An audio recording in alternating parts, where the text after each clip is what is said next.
ways, depression, Alzheimer's, they're branches of the same tree.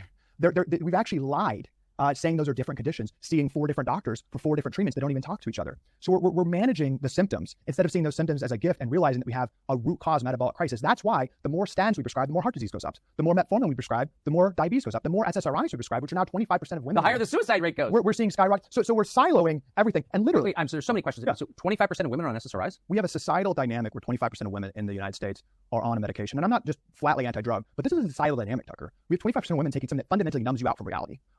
And we don't even blink an eye at that. And depression, mental health disorders, anxiety, suicide. Suicide is now the second leading cause of death for young adults. SSRIs are after drug abuse. Yeah, and which I think could be related. And SSRIs, you talk to any high schooler now and looking at it, it's the first line of defense. I mean, it is prescribed like candy when to children. Oh, yes.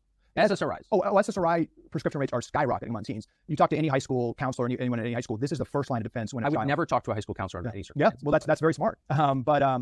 Yeah, they're skyrocketing among kids, and there's actually a black box warning on SSRI's label actually saying that it increases suicidal ideation among children, and they're widely prescribed to children. Not to mention the fact that 20% of high school seniors are on essentially methamphetamines, Adderall, which if you read the book Blitzed, actually traces the history. Adderall was developed by Nazi Germany as a tool for Nazi soldiers to be more aggressive, and now is prescribed widely along with SSRIs to kids. One thing I'm trying to keep track of everything you're saying, all of which is checkable, I assume, on the internet.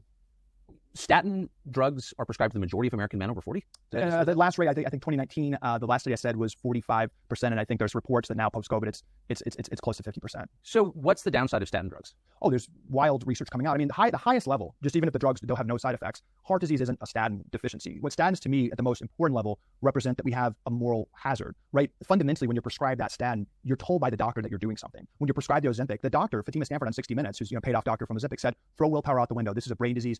Food isn't the problem. It's a medical issue. Take Ozempic. Do not worry about what you're eating. This is exactly what Purdue Pharma said about pain. Yeah. So you have these messages. You have the statins. You're doing something. You now can eat what you want to eat. You wouldn't even believe this, but until 2018, and Dr. Robert Lustig, who's a hero of mine, has pointed this out, an endocrinologist at UCSF, the American Diabetes Association said that as long as you take your medications, you do not need to change your diet as a diabetic.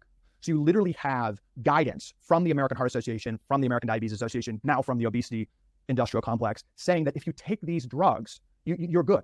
But that's a lie, because there's never been a drug in American history for a chronic condition that has lowered the rate of that chronic